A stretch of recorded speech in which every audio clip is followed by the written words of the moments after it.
And welcome to episode 509 or 510. I'm not quite sure which. Of the Pittsburgh Nerd Podcast. I'm Sean. I'm Ian, and this is the only podcast that says this was once a beautiful civilization. My family ruled it all. Now it's a tomb. Nice. Little something from the latest episode of The Mandalorian. Yeah. So how are you, sir? I'm good, yeah. Tired. A little sleepy. Me too. Yeah. I'm about to lose an hour of sleep today, too, those motherfuckers. Yeah.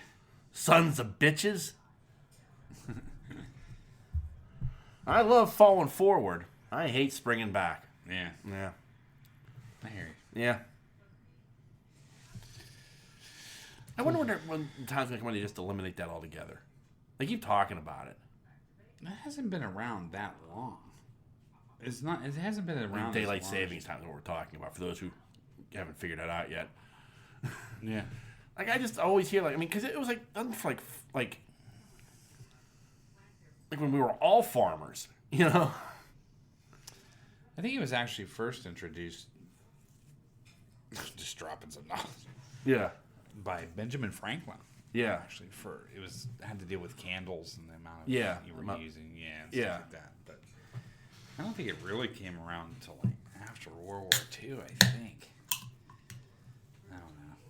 Then it was introduced in England, and then did it for a year.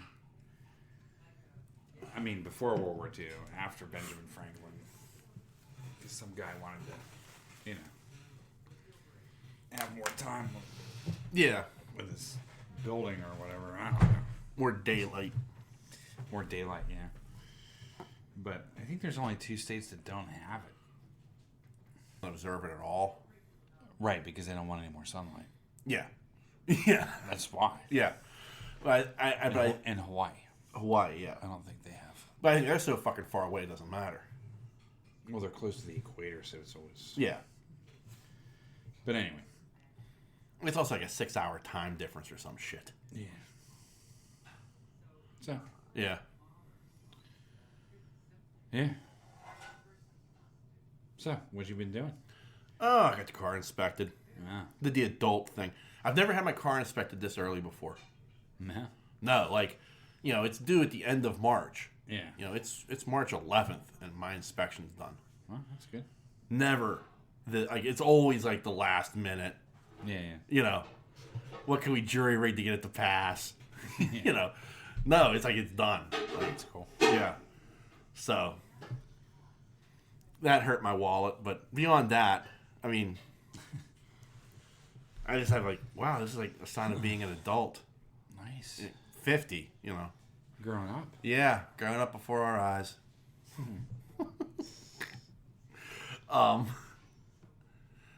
Outside of that, not much. I watched History of the World Part 2 today. How was that? It was fucking awful. Really? Yeah. I hate to say that. I really do. One of my favorite Mel Brooks movies of all time, History of the World Part 1. Yeah. Some of the funniest shit I've ever seen is in that movie. To this day, it's still some of the funniest shit I've ever seen. But Part 2 was just not good. Really? There were some parts that I laughed my ass off at. I'm not going to deny that. But the majority of it was just bad. Really? Yeah. And it bums me out. It really does. I mean, I could see that.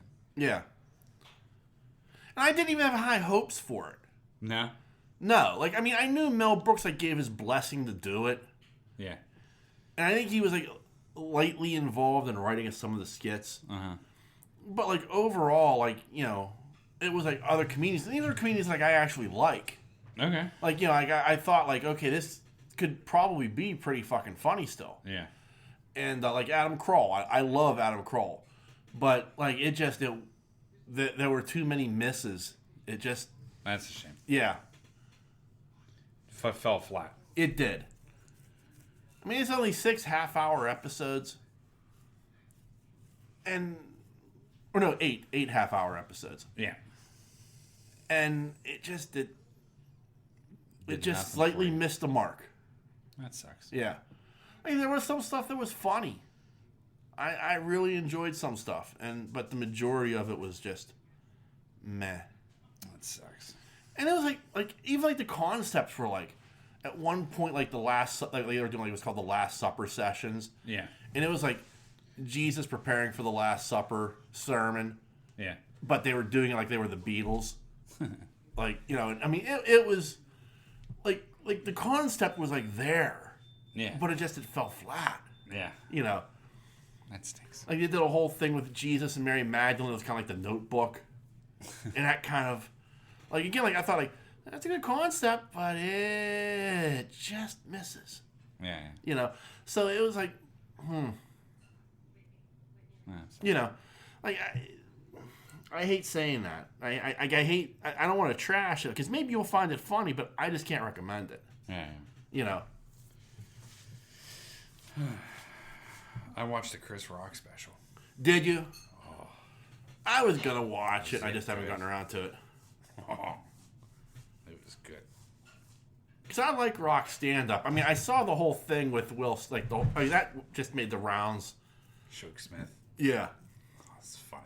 Yeah. That was the end of the show. Yeah. That was a good bit. It was. It was a great bit. And well written. Yeah. Yeah. But the whole thing was good. Yeah. Raunchy as fuck. Oh, I love a good Chris Rock.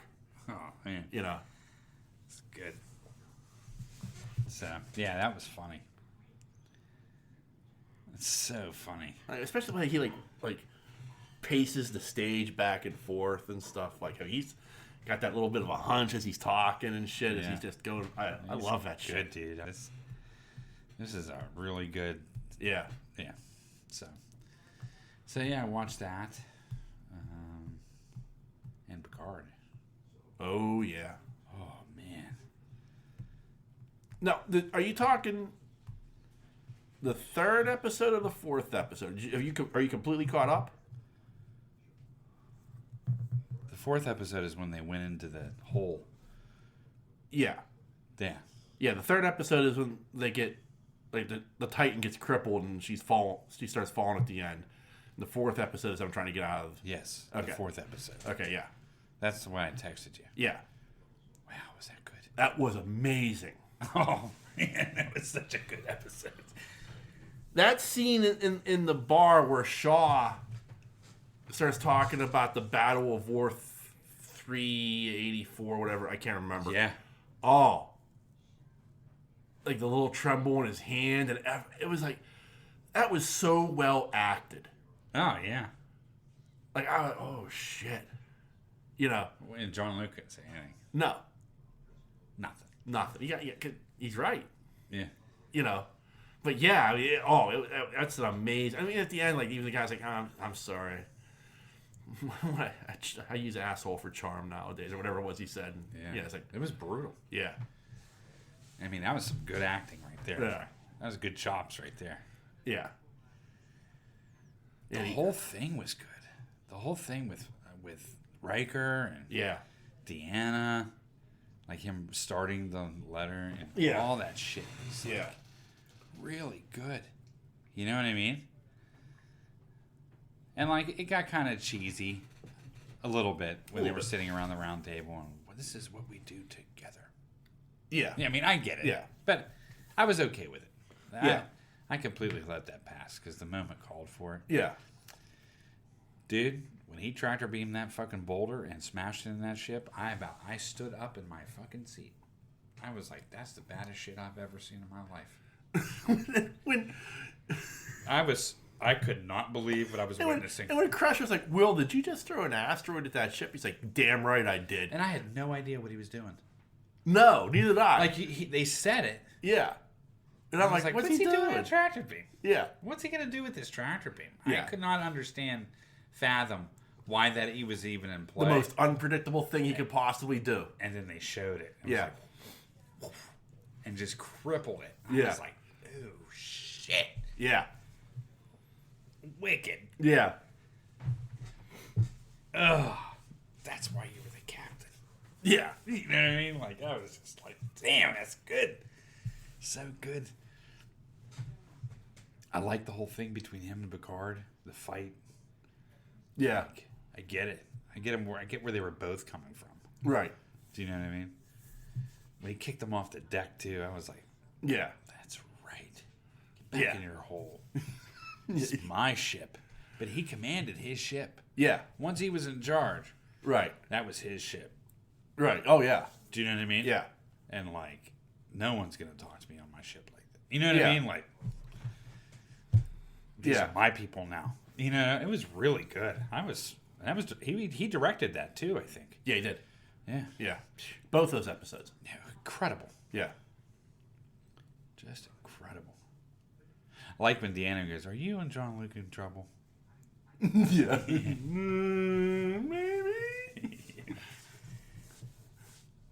The scenes with the boy were good. Yeah.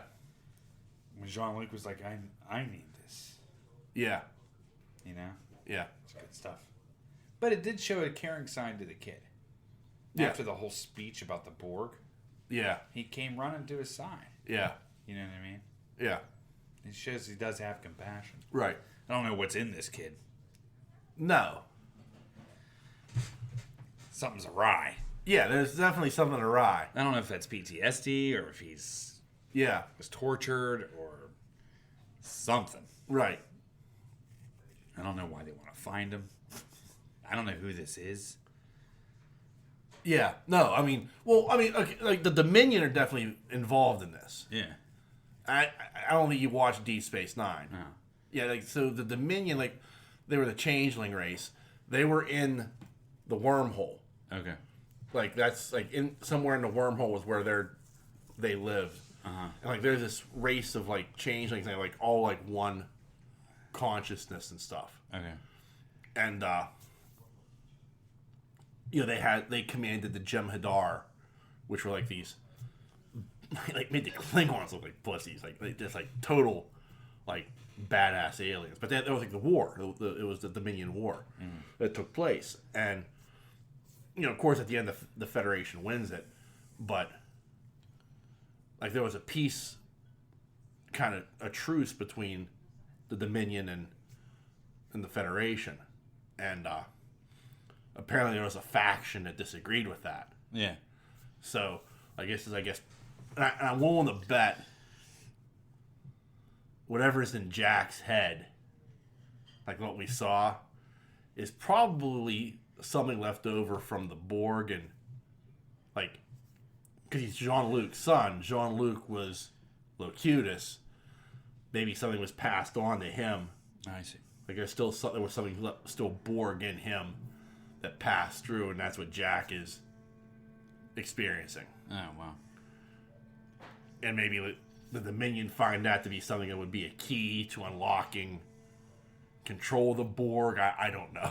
Yeah. But yeah, I mean that's my guess, because they keep bringing it up.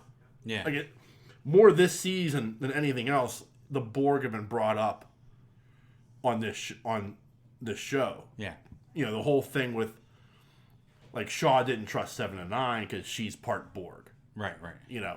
And refused to let her be 7 and 9. She had to be Lieutenant Commander Hansen or whatever, and like. So that kind of stuff was like wasn't brought up until this season.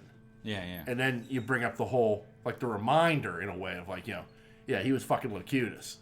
So like you're bringing this up for a reason from a storytelling standpoint. I feel like at some point the Borg are going to play a role again. Yeah.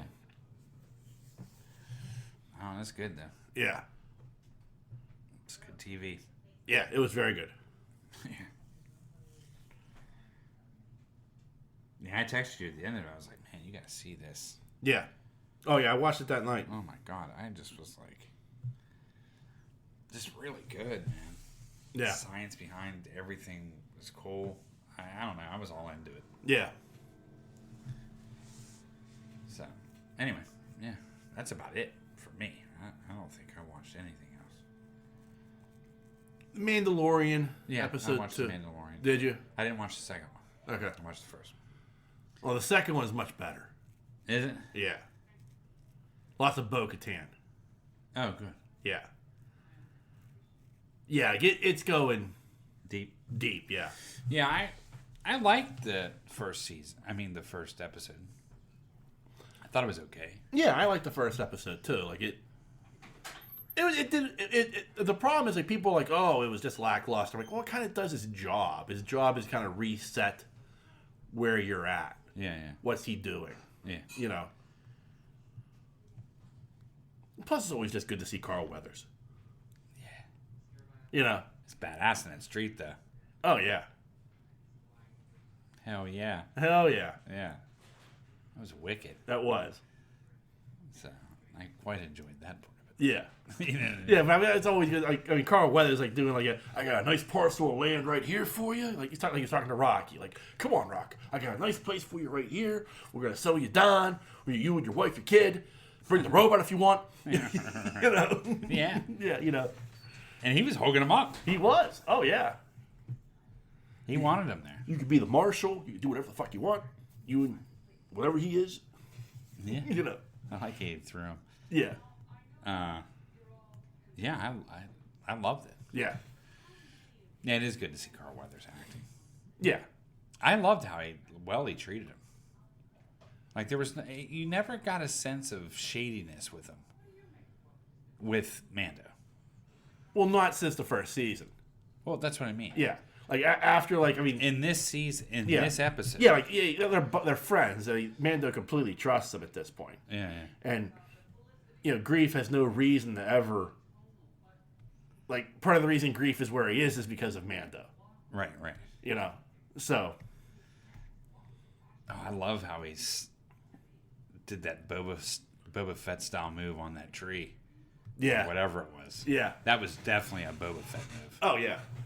Like right inside the Jabba's palace. Do you know what I mean? Like, you know what I'm saying? Yeah. Like that was badass. That little. I was like, yeah. I hope somebody caught that. I did, yeah. I did. I was like, oh, that's nice. Yeah. So yeah, I liked it. I'm sorry. Yeah. Man, that IG-88 unit was terrifying, though. Oh, that was a Terminator moment. Oh yeah. Yeah. That was crazy. Yeah, that was straight out of the Terminator. Yeah. You know. That was like, what? Fucking shut it off. Yeah. Scaring me. No. Right. Yeah, it kind of freaked me out. A little bit. Yeah. I don't know. It's cool. What I like about Mandalorian, too, is you get to see the IG-88s in action. Yeah. You know what I mean? Which I think is really cool. Yeah. You know? Well, the IG units, yeah. The IG units. Yeah, because he's IG-11. Yeah, not IG-88. Yeah. Well, IG-88 self-aware. But. Yeah. But you can see why he'd be one of the best bounty hunters out there. Yeah. Oh, yeah. Do you know what I mean? Yeah, because remember, I don't remember what episode it was, when he was pinpointing the bad guys, so to speak. I was like... I think it was like episode 2. Wow. That's really cool. Yeah. You know what I mean? Like, he is that good. Yeah. I thought he was just a fucking clunker. Yeah. You know what I mean? Yeah, I mean, well... Darth Vader hired another clunker. Yeah. Nope. No. There's a reason. Yeah. Yeah. Now, boss, you're the clunker. Yeah. And even they've been redeemed. Yeah. You know. Yeah. I like the show. I'll watch the second one tonight. You'll enjoy it, because, I mean, it gets deep into, like, Mandalorian culture. Like, that's what I'm digging about it. It's like... I liked how he went to that place with that chick, and she's just like, yeah, whatever. Get the fuck out of here. Yeah. We're done. Yeah. Yeah. Have fun. Yeah, with Bo-Katan. Yeah. As I sit on my throne. Yeah. Yeah. Like, everything is fucked. Yeah. No cares. Yeah. Like, whatever.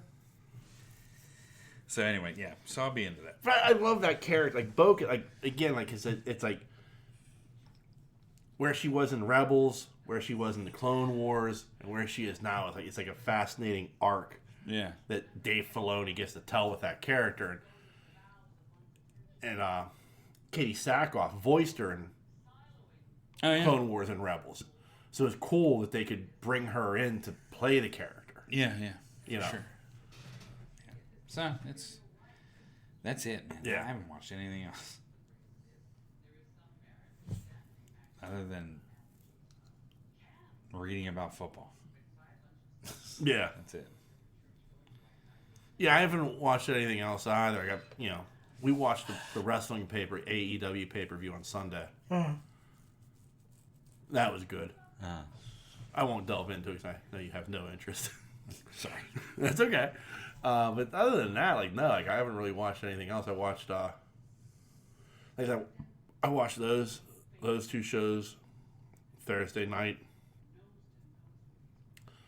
I've been watching Voltron. I will say, that's what I've been watching. I went back and watched my Voltron Defender, Legendary Defender. Because I like that show. And it's been a couple of years since it went it ended. Mm-hmm. I thought I'd go back and kind of rewatch it. And it's a short run. I think it's only five or six seasons, and they're each 22-minute episodes. So I'm blowing through it. But that's what I've kind of been watching. So it's not like I'm not watching anything. I'm just when I'm watching, I'm rewatching something I've already watched, and I'm enjoying the hell out of it. That's cool. Yeah. Yeah, that's it. And today, I made sure I wanted to watch History of the World because I wanted to watch and I wanted to report on it, and my report is bad. Typicalness. Yeah.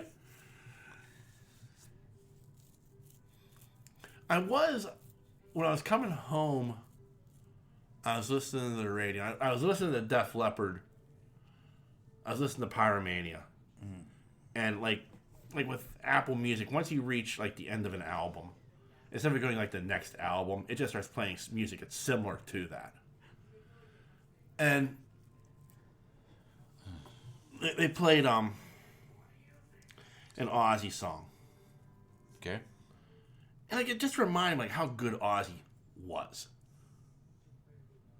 You kind of forget that. I haven't listened to Ozzy in a long time. And I could tell you Bark at the Moon, and I can tell you all the albums, and I can tell you all the songs. But it's one of those things sitting there kind of listening to a song I haven't listened to in a number of years. And I was like, fuck, Ozzy was really good. You forget that. You didn't forget it, but you forgot it. You know what I mean? I had to be reminded. Because the image now is the dotting old man, Sharon! And no, it was a time Ozzy was Ozzy. Yeah. But that's the thing about him. When he made that transition to solo, yeah, he really did well. Yeah. And he always made sure that he surrounded himself with good band members. Oh yeah. Do you know what I mean? Yeah. I always found that interesting about Ozzy. Yeah, he always had a great guitarist. He did. Yeah, Anybody that played with him was good. Yeah. But, he had that run with Bark at the Moon and Ultimate Sin and all that stuff. Yeah. Right? Diary of a Madman. Yeah. Great albums. Right. And then he just kind of died off for a little bit. Well, then Crazy Train. Yeah. But then he kind of died off a little bit, and all of a sudden he comes out with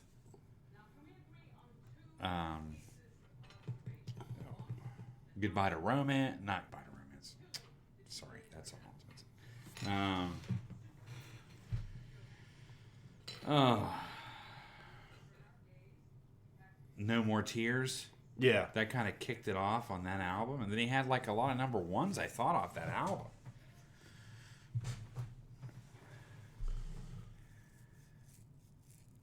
Let's look here. Oh, remember that? Remember he had that duet with Lita Ford, too. Oh, yeah. Oh, that's a great song.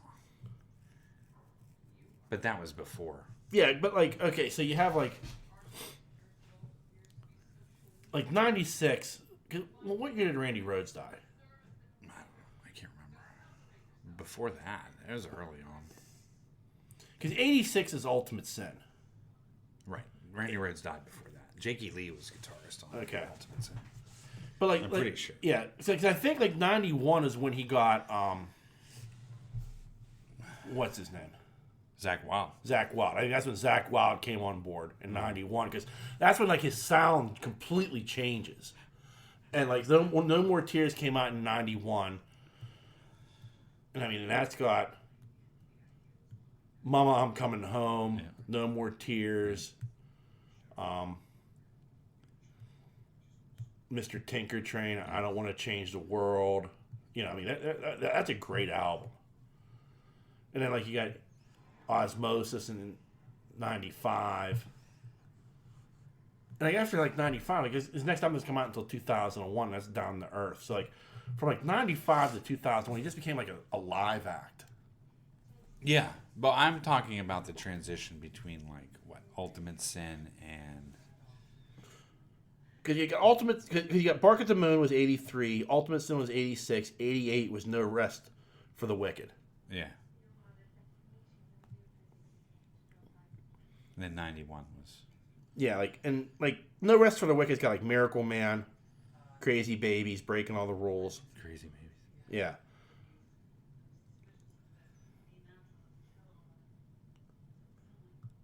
Good career. Yeah, it is. I mean, it's an amazing career, but like you kind of forget the early Oz. Yeah, like just how good he. Because again, like, I mean, it's that odd thing of like, well, what's your perception of him? Well, your perception is what's the last thing you remember of him, and the last thing you remember of him is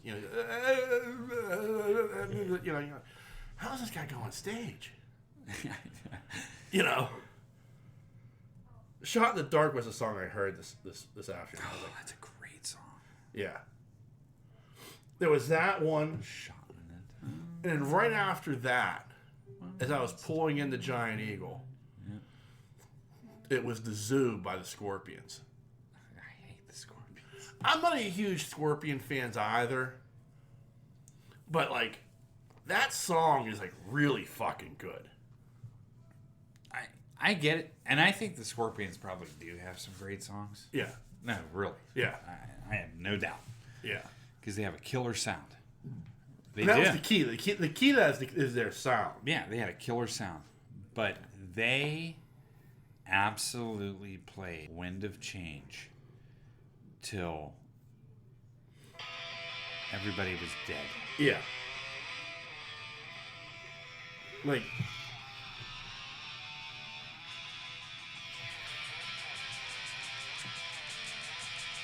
Not this part, but it's like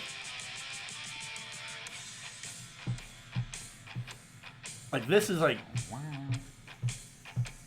I don't know why. That's just so fucking good. Yeah. You know? And then you get to that crescendo with the chorus. And it's like one of those rare times like his voice like really works for me. Yeah. Is with this song. But man, Wind of Change just absolutely ruined Scorpions for me. I agree. Like I will wholeheartedly agree with you. Like that got played. And it's a great song. It is. It's a phenomenal song with a phenomenal message and everything about it. But man, but everybody had it on. Yeah. I mean, even Casey Kasem was tired of that song. You know, it was just on the chart for the 82nd week in a row. Oh my god! Fuck! I'm tired of listening to this. Winds of Change by the Scorpions. It was just the worst. Yeah. Even the harmonies are good. Yeah. There's nothing wrong with the song. Yeah. The song is just awesome, but like it was played so much. Yeah. That I don't care if I ever hear it again. Yeah. There are songs like that. I agree. Ever. I agree. Ever. Yeah. And I've heard Doors songs a million times. I've heard Freebird about 6 million times. Yeah. Growing up in Pittsburgh. Yeah. And I still don't get sick of Freebird. No. Do you know what I mean? Yeah. I mean, any bar there's a live band playing, I will yell, "Play Freebird." Right. You know. I mean, I did get sick of a lot of AC/DC growing up in Pittsburgh. Yeah, AC/DC got drilled into the ground. Oh. Especially like Back in Black. Oh. You know. Just, I mean, like, And I like AC/DC. Yeah. But Back in Black is like... Yeah. That's all that's ever played anymore. You never hear You Shook Me, or you never hear... Shook Me is the other one that kind of get drilled into the ground. Right. Nationally. But yeah, I mean, give you a little, for those about the rock. Yeah. Give me the Ace of Spade. I mean, not Ace of Spade. She, what's the one? She Wants to Jack. I mean, there's a bunch of songs. She Wants to Jack. Yeah. Or give me Who Made Who. Who Made Who? Yeah. Yeah. Exactly. I mean, I would take Thunderstruck. Oh, I like Thunderstruck. I like Thunderstruck a lot. Yeah. But yeah. I mean, Dirty Deeds. I don't even want to hear Dirty Deeds. Oh, I love Dirty Deeds. I don't want to hear Back in Black either. Anything else? There was just certain songs. Highway to Hell. That got way overplayed. I mean, there were just certain songs growing up here. Yeah. That were just so overplayed. Yeah. Oh, I agree. I will wholeheartedly agree. Like, I mean, oddly, like, I can't listen to the live version of Turn the Page by Bob Seger. Oh, really? Yeah, like, that's like the one song, like, because it just got drilled. Like, part of it's my dad. Yeah. like, I got drilled into me with my dad. But then, like, DVE played it, like, all the fucking time. Yeah. It's just like, there are 101 other Bob Seger songs I'd much rather hear. DVE in 96.9 growing up. Oh, yeah. Man. They used to play They used to play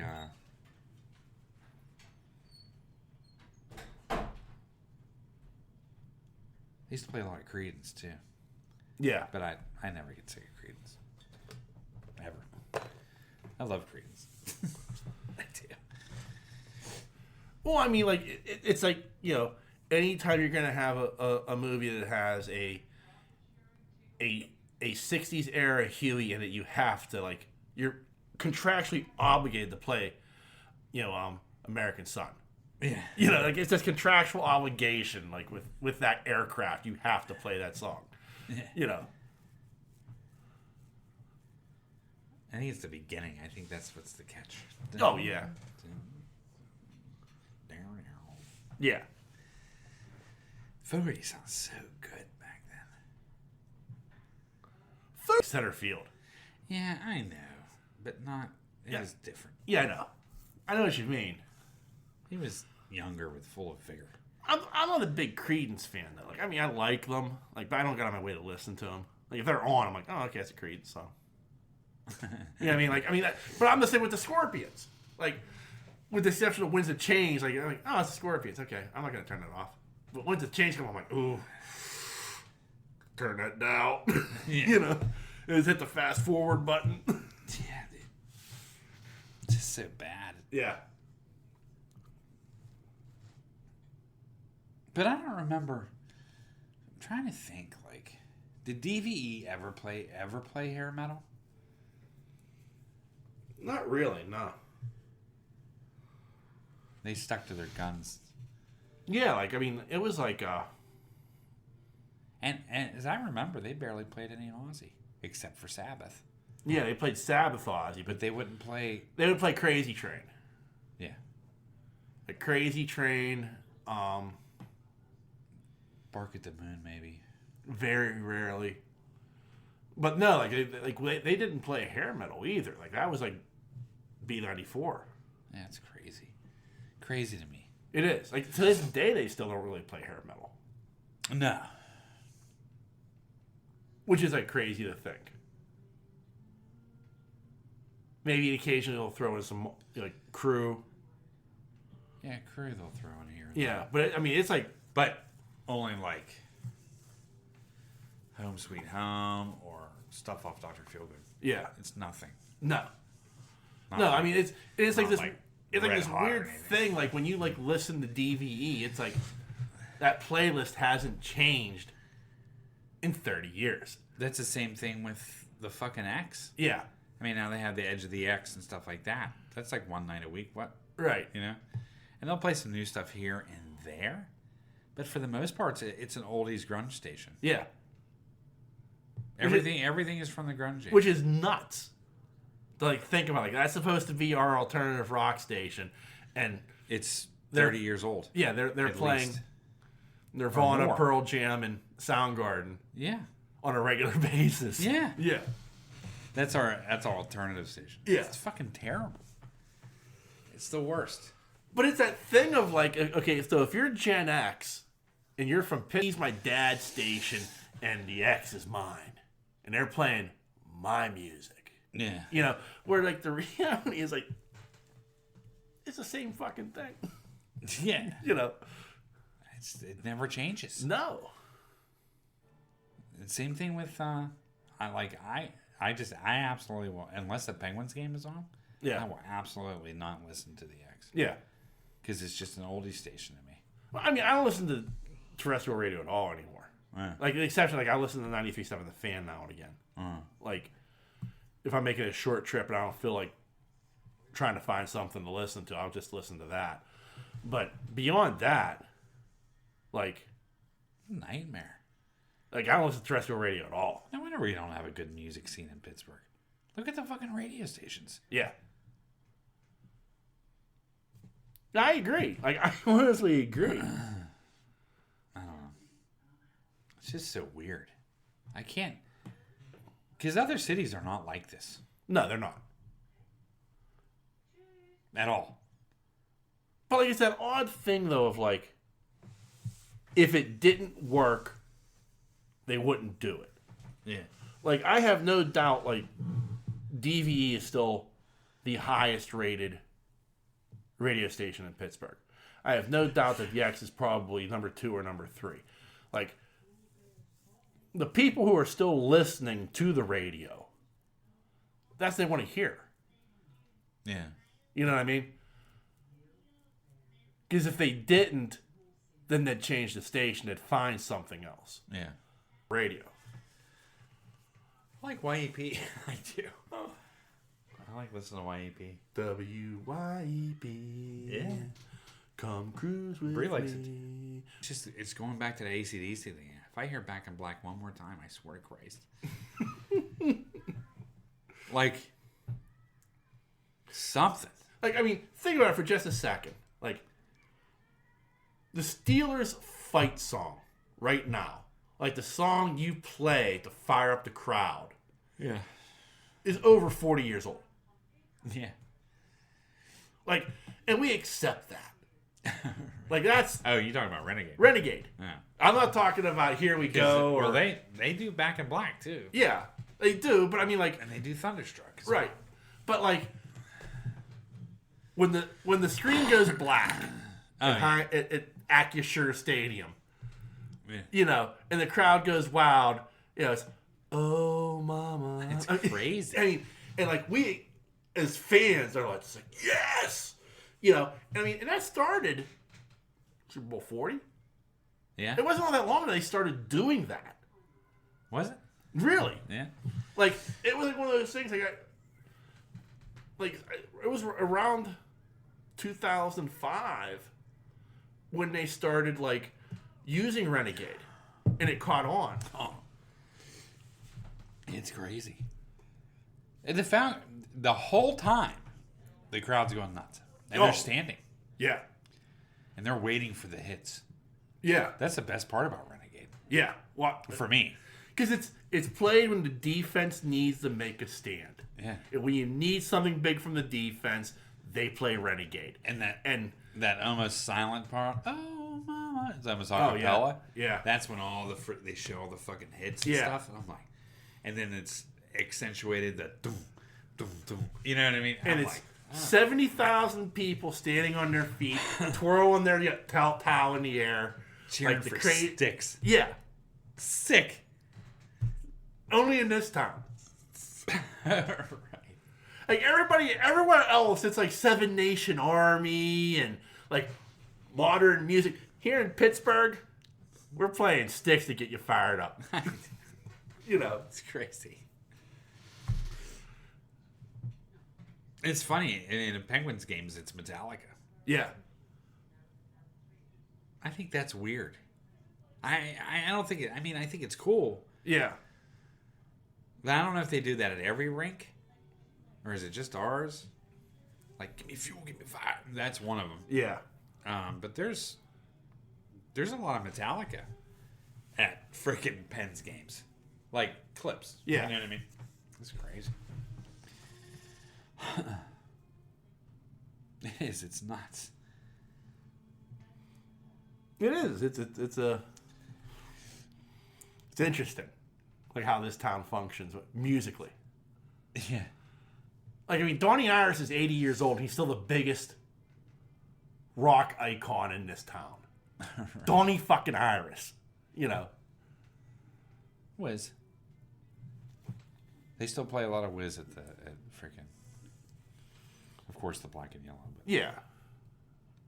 But like, you talk about like local artists. Oh yeah, I'm talking like, outside of the Steelers.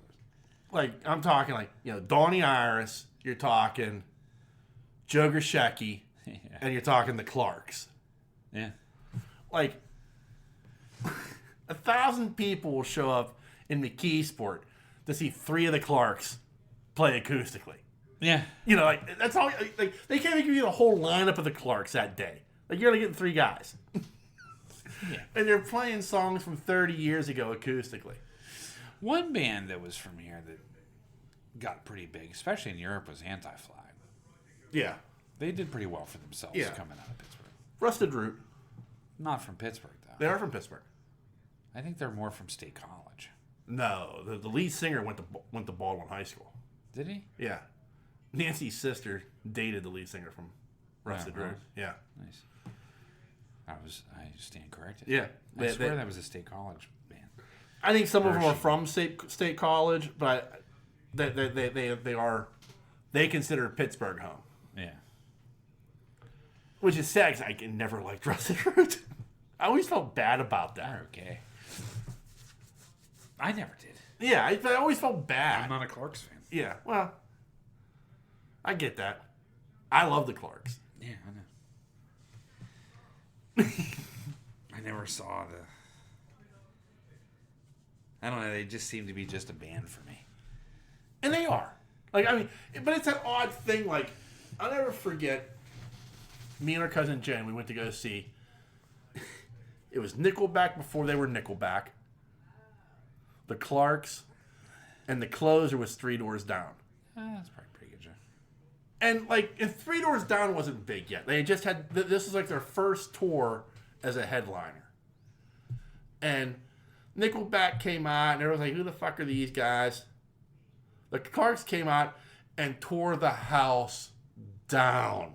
Really? The plate, like, I've been to, you know, the amphitheater, whatever you want to call it, we're at Star Lake, 100 times.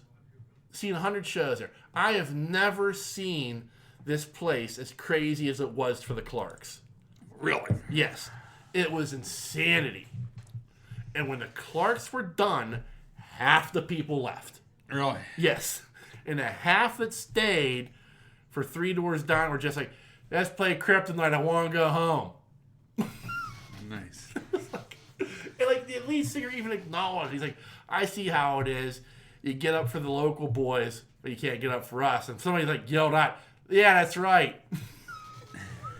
Of course they did. Yeah.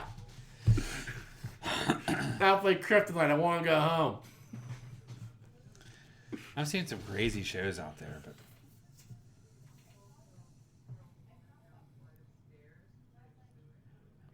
I'm just trying to think like what bands I saw that just absolutely killed it when the sun went down, because that's when it gets crazy. Yeah. I mean, not every show I saw out there has been like that. Right. You know what I mean? Poison was like that when the sun went down. When they were Yeah. People go nuts for Poison. Yeah. That's again like such a Pittsburgh thing. Like that's Sammy Hagar. Yeah. That was nuts. Yeah. But I think the craziest thing I ever saw there. The craziest thing I ever saw there was Disturbed. Yeah. I felt like I was. Felt like I was in a cult. It was crazy. Yeah. I loved it. Yeah. Don't get me wrong. I mean, I thought that was one of the best shows, stage shows.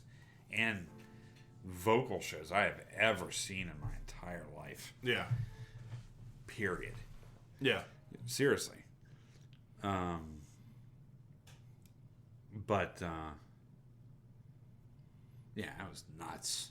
It was just when you look behind you and, you know, fucking 10,000 fists, baby. Yeah. I mean, it was fucking crazy.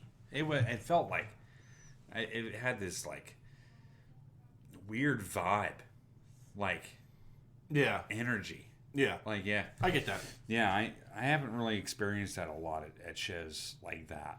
Like, it was fucking crazy. I'll never forget that show. I mean, it was better than Crew.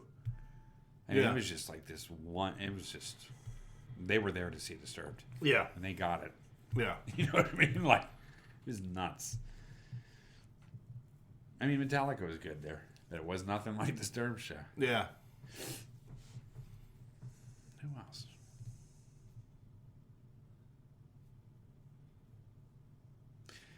I would have liked to see Maiden there. I did. How was that? Well, I mean, it wasn't a full show.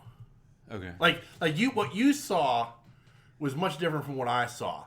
Because like, other than like the end of the show, they had the giant Eddie kind of come out. Like, there was no real stage theatrics. No plane or anything. No.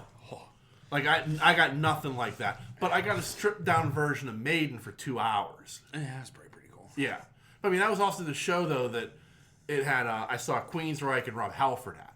Oh man, what a lineup! Yeah, I mean, it was an amazing lineup. How was Halford? Halford was amazing. Like, just doing his thing. Like, sounded amazing.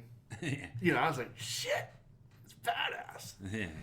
You know, like when Maiden came out, you know, when he was like, we only tour with rock and roll bands. You know, like Queensryche and Rob Halford. You know, and then Eddie comes out and you're like, oh shit, that's badass. You know, but it was like a thing. Like I loved the show. Like, sitting back and thinking back on it, like, it was an amazing show and they sounded fantastic. But it was like that thing of like, I had seen like so many videos of like concerts.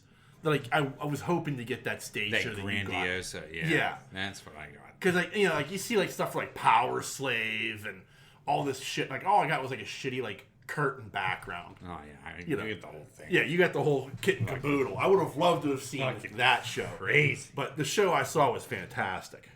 Fucking nuts. Yeah.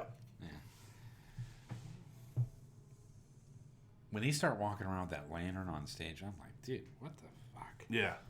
There were so many good things in that show. Yeah. The plane coming out. Yeah. Yeah. Jesus. There's so much good in that show. Yeah. And so many songs. Yeah. And his voice was like perfect. Yeah.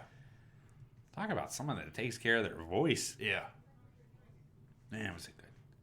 And the guitar solo work. I mean, everything. Bass. Everything was on point. Yeah. That was a great show. I just wish it was at this big amphitheater or something. You know what I mean? I think it would have worked even better like in a stadium setting.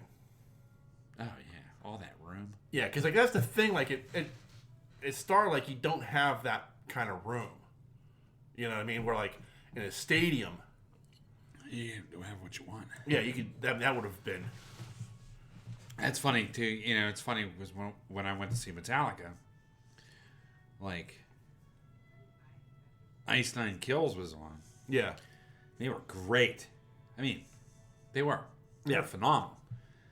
And they had a stage show, but it was like the stage was too big for them. Yeah, like they looked like ants on it for some reason. Right. There just wasn't enough filler. Yeah. And same thing with Greta Van Fleet. Yeah. Ugh. Can't even finish the sentence. But when Metallica came out. Yeah. You know. Because it's their stage. Yeah. I mean, it's just like these huge fucking video backdrops. Yeah. You know. Yeah. You paid for an experience and you got that experience. Yeah. Ice Nine was there, but it was mostly just the backdrops were just images of him. Yeah. Do you know what I mean? Like, right. You know what I'm saying? Yeah. It was crazy. But it sounded like that was a good show. I mean, it's like when I saw Muse. Yeah. Like, you got this stage show, but it wasn't like the same as I've watched them do, like, when they're playing Wembley Stadium. Yeah, right. You know what I mean? Like, and that stage show, that's spectacular. Yeah. It's like when I saw Depeche Mode, like, they had the big video boards and they had stuff, like, it was a very interesting stage show. Uh-huh. But, like, again, compared to, like, what they were doing, in the UK and stuff, like, small time compared to what they did over there. Yeah. But so it's interesting, like how bands like that, like, translate when they come over here. Yeah. Yeah, it's funny when you see those European shows. That swath of people. Oh. I'm like... It just makes me claustrophobic looking at it. Like, I've watched it. It was like, it was Muse, but it was a festival. But it's at Wembley Stadium. It's 100,000 people, and like they're singing along to the guitar solo. Yeah, and you're just like, holy shit, look at this. Like, it's just like I always said, like, if I could pick one moment in time to go back to see a band, like, it would be to see Queen at Live Aid. Yeah. To be in that audience at that moment. Yeah. To experience that. Yeah. Would have been phenomenal. You know what I mean? Well, they were the queens of Live Aid. Oh, I mean, they stole the show. Yeah. Completely stole the show. And they weren't expected to. Like, that's why they were on so early. Yeah. Because nobody thought, it's fucking Queen. What have they done? Well, they come out and, the crowd just goes nuts. Yeah. I've said it's the greatest 20 minutes in rock music history, probably. Is their performance at Live Aid. Yeah. You think? I think so, yeah. Because, I mean, think about, like, and even, like, I've heard Brian May talk about it after the fact, and he's like, that wasn't a Queen crowd. They weren't there to see us. Yeah. But that was Freddie taking a crowd and making him eat out of the palm of his hand. Yeah. Because he had the ability to do that. So, like, to be in that crowd at that moment and experience, like, that crowd suddenly all become Queen fans. Yeah. That would have been amazing to watch. He was an amazing singer. Oh, yeah.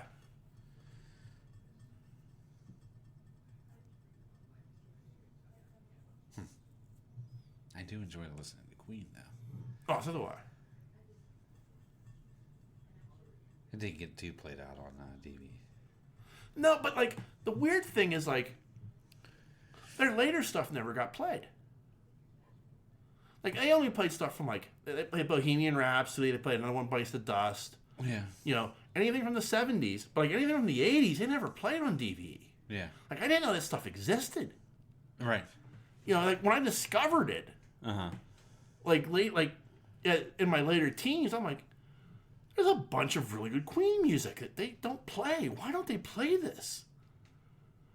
And I mean, it baffles my mind, like, how, like, for whatever reason, it just didn't translate over to this side of the Atlantic. Yeah. Over there, it was number one after number one after number one. Over here, it was like nothing.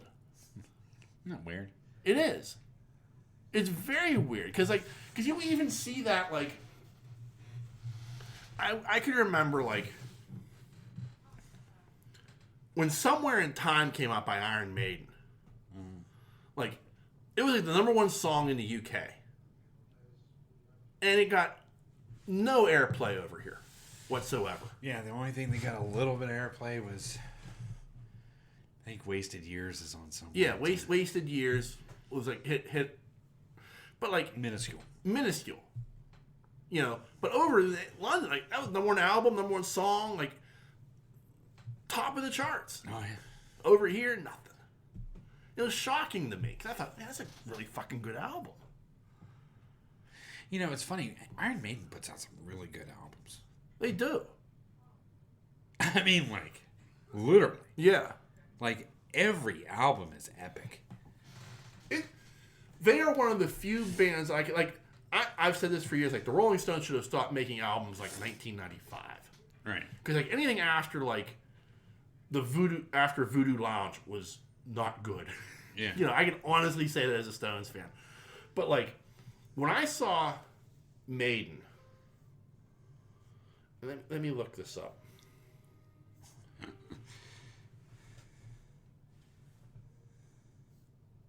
Like the album that I saw them tour for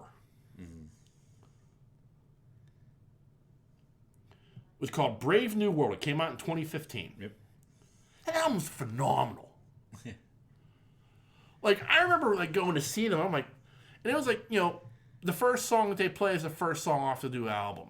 And I hadn't heard the new album yet. I'm like, man, I just want to hear like, you know, the classics. I don't want to hear new Maiden shit. I don't, you know, just play the good stuff. And they played the first song. I'm like, what the fuck is this? I went out and bought the album immediately. like you forget. Like I mean, they never put out like a bad album.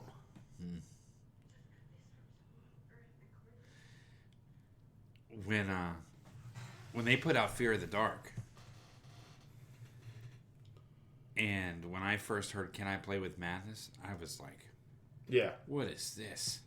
I mean, it was just a good song. I didn't expect that song. I mean, and that was 92. Yeah. Can I mean, yeah, I mean, you look at like 1980 is their first album, Iron Maiden. 81 is Killers. It's a great album. 82 is Number of the Beast. 83 is Peace of Mind. Hell yeah. 84 is Power Slave. So, I mean, that's 5 albums in 5 years. And they're all bangers. Yeah. 86 is Somewhere in Time. So 2 years later, they finally released an album. Like, yeah. You know, 88, Seventh Son of the Seventh Son. Oh, Can I Play with Madness was on Seventh Son. Sorry. Yeah. 1990s, No Prayer for the Dying. 92 is Fear of the Dark. Again, like, not a bad album yet.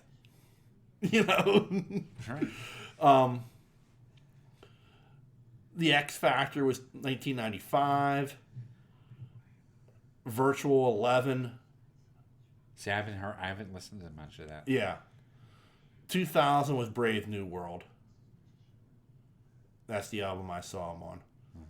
And, you know, Dance with Death is 2003. A Matter of Life and Death 06. The Final Frontiers 10. Book of Souls was 2015. Shinjitsu was 2021.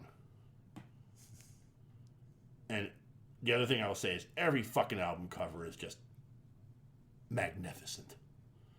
Right. Like the best album covers in rock and roll. I always loved that Trooper. Yeah. That was probably one of my that was probably one of my favorite posters. Yeah. It was so badass. It was. Eddie holding up the Union Jack and oh, yeah. Dude. Another good album was Power Slave. Yeah. Man, they put out some good shit. They have. Over the years. Yeah. Even I think Number of the Beast is a really cool album cover. Oh, yeah. Yeah, I mean, like, Made Worm. Like, I remember I remember the first time I saw that album cover, I was like, holy shit, what is this?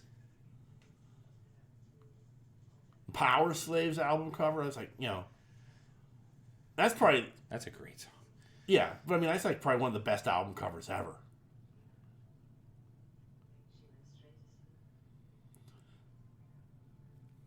The flip side is, they had great album covers, but like had nothing. Like their music had nothing to do with the album covers. Was I forgot. I can't remember now. A Southern rock band. Oh my god. What are you talking about? Who did Flirting with Disaster? It's not Foghat.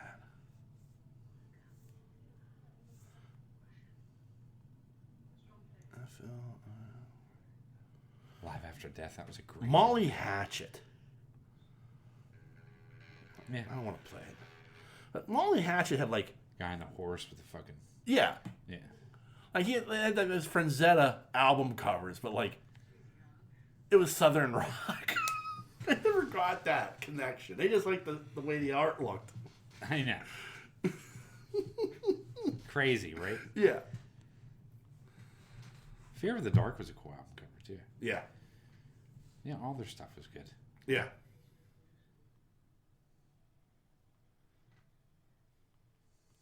But I do like Molly Hatchet, but like their album covers don't match the type. Like you're looking at that album cover going, oh, "This is death metal." No, it is not. Ace is high. What?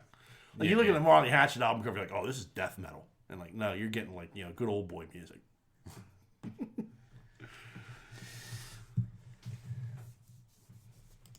So let's jump off of music before we go further down this rabbit hole. Yeah. This is a story I want to discuss, and we're not going to spend too much time on it, but I found it interesting. Apparently, 7 baseball players who played for the Philadelphia Phillies have come up with the same form of brain cancer.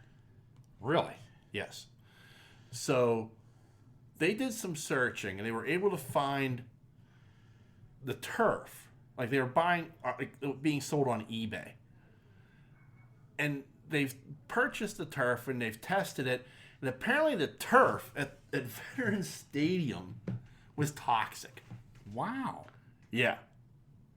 Now, I mean, Veterans Stadium was notorious for having the absolute worst turf in major sports. Okay. Like, it was fucking horrible. Okay. Like, and they replaced it with this flubber type shit. Yeah. Like, I remember, like, they canceled a preseason game because the field was unplayable. Wow. Like, and there's like the head coach. I can't remember. I think it was San Francisco. I can't remember. But like, the head coach is like stepping. He's like, I can't even find the bottom of this hole. Like, he's stepping like into a hole on the field. I can't find the bottom of this. Like, I can't have my players playing on this. Yeah. Like, even for a preseason, this is completely unacceptable. Like, wow. Like, so, like, it's already, like, notorious for having, like, the absolute worst playing surface of, like, any stadium probably ever. Okay.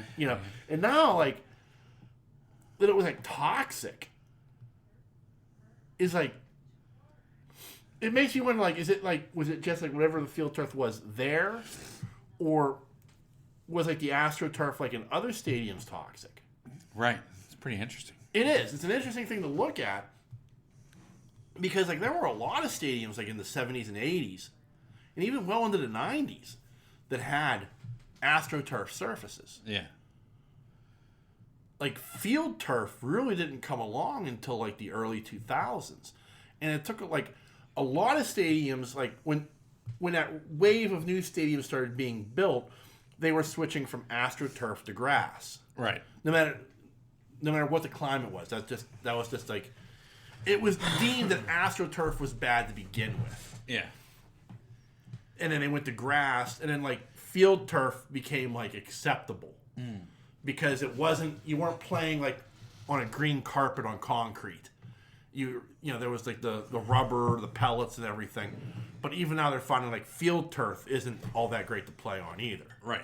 But so a lot of those like New England, Baltimore, I think Cincinnati, like they all started off with grass fields in those new stadiums. Yeah. And then they switched over to field turf for whatever reason.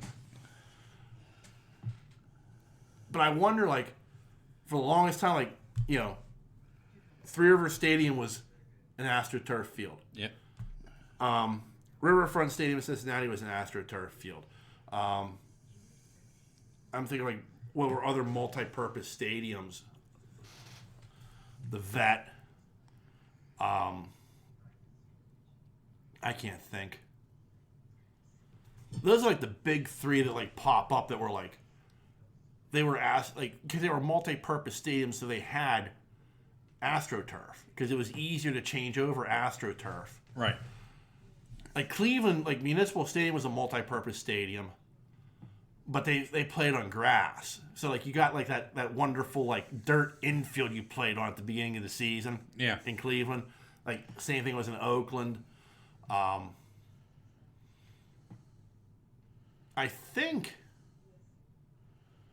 know Buffalo played on AstroTurf. I'm fairly certain New England played on AstroTurf. I know, like, the old Meadowlands was AstroTurf. But Shea Stadium, when the Jets played in Shea, that was grass. Okay. But then they went to the Meadowlands. So, like, I mean, there were a lot of teams that played on AstroTurf. Right. Dallas played on AstroTurf. The Cowboys. But, like, I don't think... like Houston, the Astros and the Oilers shared the Astrodome, and that was a AstroTurf stadium. Minnesota? Yeah, the Vikings. Yeah, both. Yeah, that's right, because that was both in the when they had the Metrodome. It was both the Twins and the Vikings played there. Yeah. And then they built the two separate stadiums. Huh.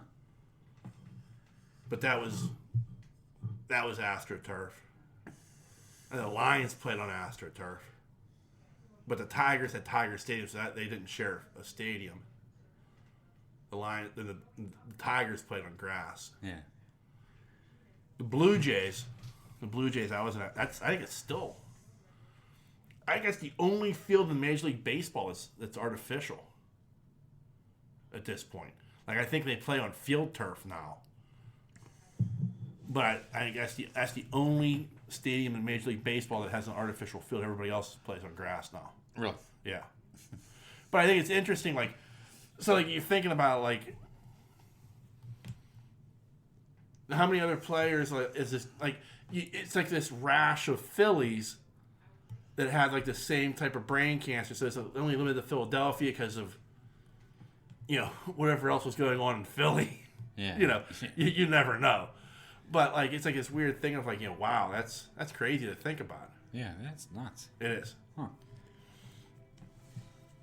It's something to keep an eye on. Yeah, so to speak. But the other major story this week is what the fuck is going on with Star Wars? What? Well, okay. Like, it's this weird thing of, like, we talk about Star Wars, and we talked about The Mandalorian, and we've talked about Kenobi and Andor, and, like, Star Wars on Disney Plus is thriving. You know where it's missing? Where? The movie theater. Yeah. Well, they announced this week that projects from Wonder Woman director Patty Jenkins and Marvel Cinematic Universe guru Kevin Feige have been shelved. Okay. Filmmaker Taiki Waititi, or however you pronounce his name, I'm sure I'll get a correct pronunciation from someone. That is apparently still in development. No word about whether or not Rian Johnson's trilogy is still. But it's like this weird thing of like, as great as Star Wars has been on Disney Plus, like, I grew up on Star Wars movies. Right. You know what I mean? Like, to me, like, there needs to be something. Yeah. And I feel like there's a lot of, like, this universe to explore still. Oh, yeah. You know what I mean? Like, pre-Empire, you want to go back a couple hundred years or 1,000 years. Post, you can go forward 100 years. I really don't care. Like this, or even in the middle. 30 years in the middle between episode 6 and episode 7. Right. Like, there's a lot of material to be mined, in my opinion, in this monstrous universe, and it's just like they can't get nothing off the ground. I know. And I don't know why. I don't know either. It's kind of weird. It is. You think Favreau and Filoni would be up to something. But it's that weird thing of like, what are they in charge of? It seems like they're only in charge of TV. Yeah. You know what I mean? Like, Kathleen Kennedy is still the head of Lucasfilm. And, like, some of the failures of Lucasfilm, like, the sequel trilogy is flawed more than any of the three trilogies because it doesn't fit together. And that falls to me squarely ahead of Kathleen Kennedy. That's her fault. Yeah.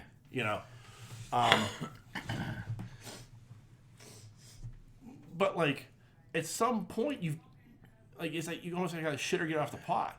Right. Especially if I'm Disney. Like, Disney's got to be like, this is a multi-billion-dollar franchise. Yeah, and we could put out a fucking shit waffle and all so. Yeah. No, really. We have. Yeah. You know what I mean? Yeah. Like, it's amazing, like, the backlash from, like,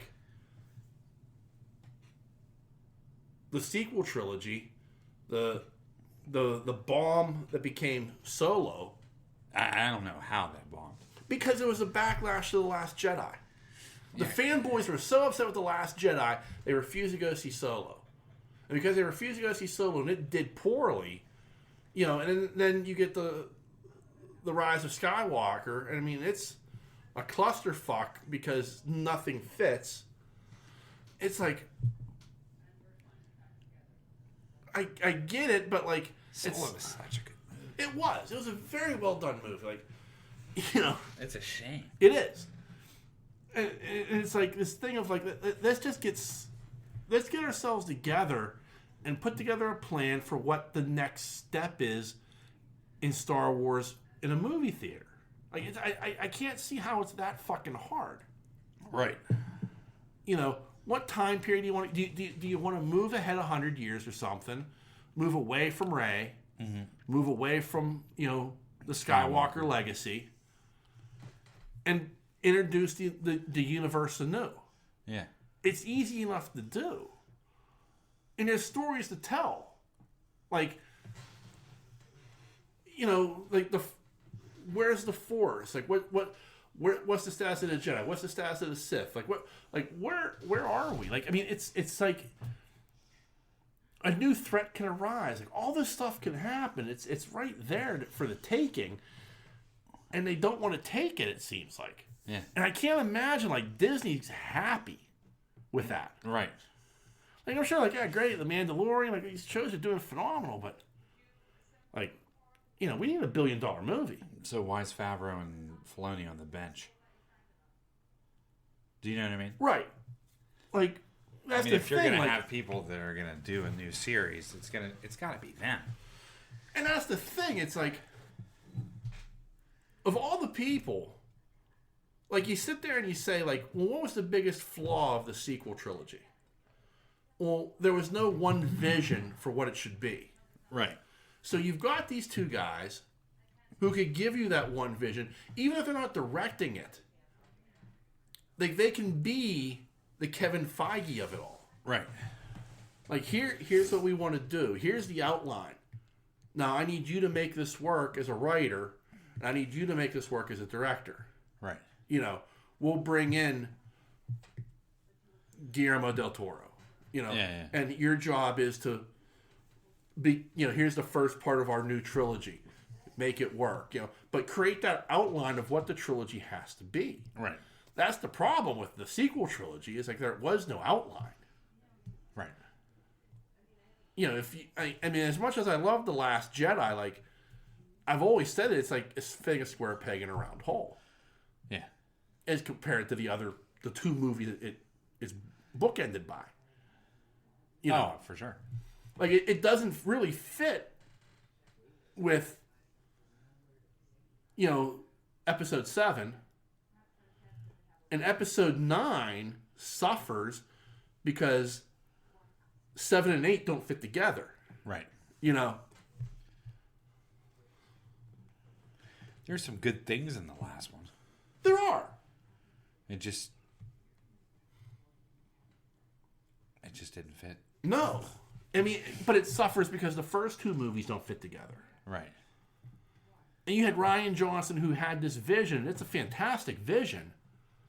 But it doesn't fit with what you got in the last movie. Yeah, and that was the thing. The Force Awakens. When we saw that, it was just kind of like, what? Yeah. Why did we go here? Like, I don't have many problems with the movie. I have a couple. But it just, the way that first one was. Right. They're like, oh, I can't wait, second one. Yeah. And you're kind of like, huh? You know what I mean? Like, it's a very disjointed. Oh, very disjointed. And then you come on the third, and it's like, what are we talking about, Willis? Yeah. It's sort of like, I mean, he did what he could. Right. You know what I mean? Right. But it's like funny. It's like Rian Johnson shit on J.J. Abrams' movie, and then J.J. Abrams shit on Rian Johnson's movie. Yeah. Because they had to. Like, Abrams had to. It's like, it was almost like he was trying to, like, circumvent The Last Jedi and make The Force Awakens and The Rise of Skywalker sequels. Right, exactly. But you had this problem of, well, there's canon in this second movie, and none of it fits with mine, but I got to make it work somehow. And, like, you wish I wish J.J. Abrams had just done all 3 movies. Yeah, why didn't he do all 3 movies? He didn't want to. Like, he did The Force Awakens. He's like, okay, I did a Star Wars movie. I'm happy. Like, they had to back up a Brinks truck to get him in for the third one. Yeah. But, I mean, like, but at this point, like... But they put out good stuff. I mean, like, Rogue One. Yeah. Amazing film. You know what I mean? Yeah. Like, an amazing movie. Yeah, Solo's very, very good. Like, Solo's really good. Like, there's a lot of stuff there, but it's just this odd thing of, like, right now, why can't you get your ducks in a row to put out a movie? Yeah. Like, how hard is it to, like, figure this out? Right. Why are you making it so hard? You bought the franchise. Right. And like I said, I mean, from a Lucasfilm standpoint... And like, you didn't buy it for the Mandalorian. Right. You know what I mean? Like, yeah. Let's be real. I mean... Right. Man, don't get me wrong. Mandalorian's great. Yeah. But you didn't buy it for the Mandalorian. Right. So... Who knows? I don't know. It just... It's frustrating because, like, as a fan, I miss, at this point, going to the movies to see a Star Wars movie. Right. You know, I mean, like, in all honesty, like, The Rise of Skywalker came out, what, 2018? Yeah. 2019? Mm-hmm. Like, it's been 5 years since the last Star Wars movie. And I know that's, like, in Star Wars terms, that's, like, a pittance. Right. Compared to what we've gone through. The hard times. The dark years. The dark years. But at the same time... The dark years. I mean, it was like from 1983 till what was it, 97 when Lucasfilm released the remastered. Oh, so much could have happened between then, though. Yeah. There was so much you could have done. Yeah. I agree. And then you waited all that time for Jar Jar Binks. I mean, that was like 3 years later. Like 96, I think it was 96, 97 when the new editions came out. Yeah. And you flocked to the theaters to see them. Yeah. Like, I remember at the Dollar Theater at one point they had all 3 movies showing. Oh, yeah. So I went up there and spent a day and timed them out so I could see all 3 movies in one day on the big screen. Mm. It was a great day. With the new effects. Yeah. Was it, though? Yeah, it was. Like, even, like, with, like, the shitty Jabba the Hutt and everything else, like, it was still like, this is awesome. I watched all 3 Star Wars movies in one day at a theater. I did appreciate the space stuff. Yeah. I thought that was well done. Like, the cleaning up, like the Battle of Yavin with the X-Wings and stuff. Yeah, yeah. Even, like, the Battle of Hoth. That got cleaned up a lot. Man, Battle of Hoth was epic. Yeah. I love that battle. It's like there was a lot of stuff that, like, it cleaned up, but there was a lot of stuff like, but even like some subtle stuff, like I loved, like the windows on Cloud City. Yeah, Cloud City. Like it felt more open, like it should. Yeah, yeah. You know, and I appreciated that. Now, what did they add in that confounds me to this day is like there's a moment where when after Luke takes the Nesty plunge. Yeah. Down the shaft. Yeah. Like, they have this whole thing where they're showing, like, Vader, like, walking back to his shuttle, the shuttle flying up to the Star Destroyer, Vader getting off of the shuttle, getting on the elevator, going up to the bridge, showing up on the bridge. Like, there's this whole, like, sequence of, like, and this is how Vader gets here. Like, I didn't need that. At all. Right, it's filler, dude. It was, but it was like this odd thing of like it's like it reminded me of like you remember like those movies like the 50s where like they would actually have to show like somebody leaving their house, getting in their car, driving, getting to their destination, parking, walking up and knocking on the door. Like I needed this explanation. That's what it reminded me of. It was like something like that. And I'm like, what the fuck is this? What is Lucas doing? What did you spend $1 million on here? You know? So, like, it was that was like the odd thing, but like there was like everything else that he added into that, I had no problem with. Right. Like even in A New Hope, like, yeah, Greedo shooting first was goofy. It's goofy. Come on. It's goofy. It was terrible. It was terrible. And, the Jabba scene, like, I got it. I was okay with it. Him stepping on the tail was a little too much. But, whatever. Things to come. Yeah. Yeah. But, outside of that, like, there was nothing else that was added to that movie where I was like, oh, this is fucking horrible. No. And in Return of the Jedi, like, the only thing that, like, really bothered me was, like, they changed up the song at the end. Yeah. Like, I liked that they showed, like, here's Yavin and here, all the celebrations that were taking place. Like, that was kind of cool. Yeah. Made sense. It made sense. And, there's even a later version that some people, like, consider, like, heresy where they took out the guy who played Darth Vader in Return of the Jedi. Like, when they took off the mask of that guy. They replaced him with Hayden Christensen. Yeah, there's a later version, like, on DVD or Blu-ray that, like, Hayden Christensen's The Force Ghost. That's not good.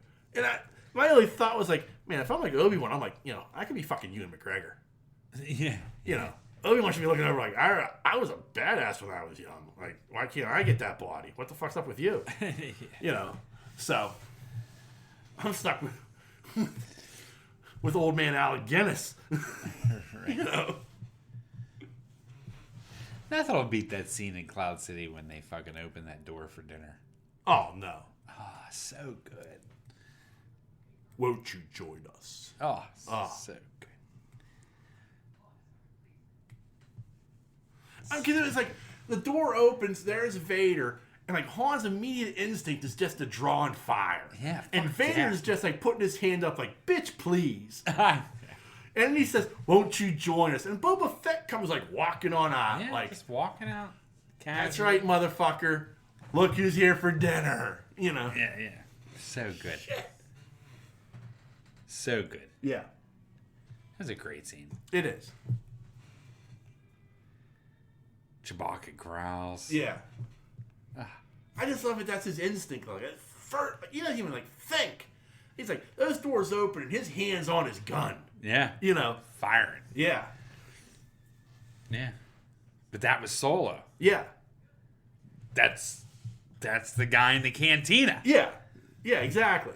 You know what I mean? Like, that's what he did. Yeah. He was a fucking villain. He was a scoundrel. He was. He was fucking Han Solo. Yeah. Jesus. That Greedo part really irked me for a long time. It still irks me, but I mean, like, I can never understand. Never. Why? It just takes away from the character. I agree. But Lucas thought it was like, you can't have his introduction when he, like, shoots first. Like, why not? Yeah. Because now you can't trust him the entire movie. Yeah, exactly. You never know when he's going to turn. Yeah. And when he doesn't, you're like, oh, okay, he is a good guy. Yeah, that's the whole surprise. That's the whole surprise, yeah. And he's like, yeah. Wow. Terrible. It was even shot terrible. How they reshot it. Well, I mean, they've never, like, it was like this computer-generated head move that was like the most unnatural thing I've ever seen in my life. Mm. Whatever.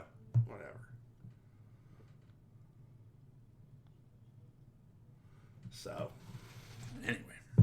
anyway, so yeah, I mean, I'm a little annoyed that Lucasfilm can't get their shit together. Yeah. But that is it. That's all I got. All right. So, anything you'd like to add to the proceedings there, sir? That's it. All right. Well, remember there are a number of different ways you can reach out and touch us. Hey. You can send us an email, and that email address is pittsburghnerd@yahoo.com. You can also find us on Facebook and Twitter. Just search Pittsburgh Nerd Podcast. We're very, very easy to find. We are on a number of podcasting networks. You can find us on the Tangent Bound Network, the Weeby Geeks Network, and the Pod Breed Network. Just give them a Google search. You can find all the other great podcasts they have to offer. And lastly, as always, want to thank you, dear listener, for taking the time to check us out each and every week. We can't thank you enough for that. And be a friend, tell a friend. Nice. And hopefully, as a sneak peek, I will let you know, folks, I'm in current communication with the proprietor of American Rebel Cigars, who is based in Pittsburgh, but is co-owned by professional wrestler Cody Rhodes and Frankie Kazarian. Nice. So I'm hopefully going to get a chance to talk to the guy who operates that. I'd love to hear his story, how, premium cigars are being done in Pittsburgh, and it sounds very interesting to me. I'm not a cigar smoker, but I'd love to sit down and how did this happen, and how did you get hooked up with these guys, all the nice. You know what I mean? So it seems like an interesting. So hopefully, I've been in communication with them, and I told them flat out hey, we'd love to have you on. We're a small podcast, but would love to hear your story. He said it'd be in touch. I don't know if that's a blow off but Yeah. If it's a blow off, I understand. Yeah. You know what I mean? But hopefully that's something we can get done. So that's it. All right. And on that note, I got lost for a second. Yeah, you did. I did. And on that note, the dreamer has awakened. Peace.